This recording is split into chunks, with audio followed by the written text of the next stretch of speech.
New tonight at 5, the National Weather Service is now reporting Fayette saw several inches of rain this morning, with some areas seeing more than 5 inches in the span of just 3 hours. That's where we find ABC 3340's Austin Pratt. Austin, drivers are now working to navigate those harsh conditions due to several flooded roadways there. Austin, where are you and what are you seeing right now? I'm in Fayette County on Dodson Road. As you can see around me, it's been completely wiped out by the rain. Now on the drive through Fayette over to Dodson Circle, there's so much standing water, running water, some of it going over picket fences in the area, driveways disappearing into the water. But as for Dodson Circle here, we actually shot some footage earlier. I want to give you a little bit of a closer look at the damage we're seeing here. All of the concrete, the asphalt has fallen into the creek below, a high amount of water running through this area. Now we have received reports of another bridge, another road that has also been washed out by the storm. Now I'll have more on the damage and the flooding in Fayette County tonight on the news at 10. In Fayette County, Austin Pratt, ABC 3340 News. Thank you, Austin, for that live report. Be careful out there. Well, Fayette isn't the only area seeing washed out roads. Ellenberg Road in Haleyville is split due to heavy rain. Take a look at this. This is just off of Highway 13 north of town. Police are urging drivers to be careful. And we continue to get new video of flooding across central Alabama, including in Jefferson County. This was at the scene at Discount Auto Salvage on 9th Avenue North in Bessemer.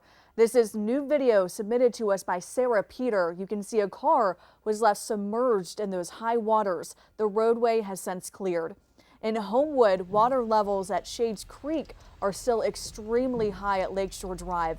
This is at the walking trail just across from Sanford University. A tree also took down power lines across Oxmoor Road overnight. That road is now back open. Many of you sent us what you were seeing overnight and into this morning. Ethan Frederick sent us this photo of a tree ripping through power lines in Hamilton. Brianna Metters also sent us this video of high waters in Bessemer. Snap a picture or capture a video of the weather impacts where you are when it is safe to do so. Then chime in with us on ABC3340.com or the ABC 3340 News app. You can also scan the QR you see right here on your screen to get access to the ABC 3340 weather app. The app will give you access to live radar, James's weather blog, and the 7-day forecast. We heard the rumble. We heard the windows shatter, and then the pressure dropped. I remember laying on the ground going, just keep your eyes closed, cover your head, it'll be done in a second. And the calm came. Terrifying moments as rivers flooded across the Midwest and the Southeast. Just days after tornadoes slammed through the area, 22 million people faced some kind of severe weather risk today alone. At least 18 people have been killed, including a 16-year-old volunteer firefighter in Missouri. ABC's Morgan Norwood reports.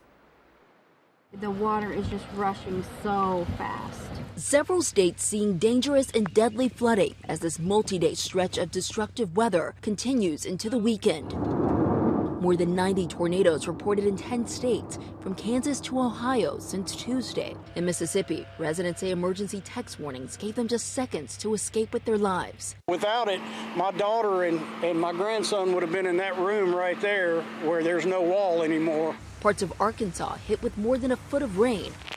First responders wading through floodwaters, pulling people from cars in Texarkana. This family farm flooded, these cows now trying to find higher ground. In Grand Saline, Texas, this man sheltering in his bathroom while the wall of his bedroom was ripped off. I just imagine the pressure that it took to rip that whole wall off the side of the house. In Kentucky, the town of Hopkinsville underwater. Officials say at least a dozen people were rescued from their homes.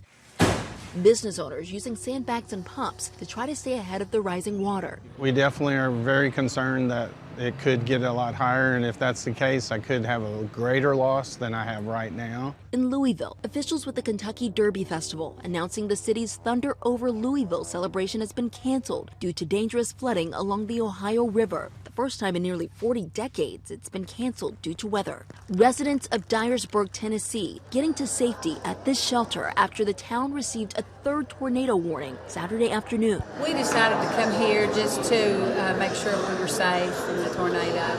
And the Mississippi River overflowing its banks near Memphis' iconic Beale Street. The city hit with more than a foot of rain since Wednesday. Those heavy rains now traveling east, the highest threat for flash flooding now in Alabama and Georgia. Morgan Norwood, ABC News, Memphis. 2 Birmingham volunteers with the American Red Cross are in Lamar, Mississippi this week, delivering hot meals to those impacted by the recent tornadoes. The Red Cross has also sent more than 100 volunteers to address flooding in states like Kentucky and Indiana.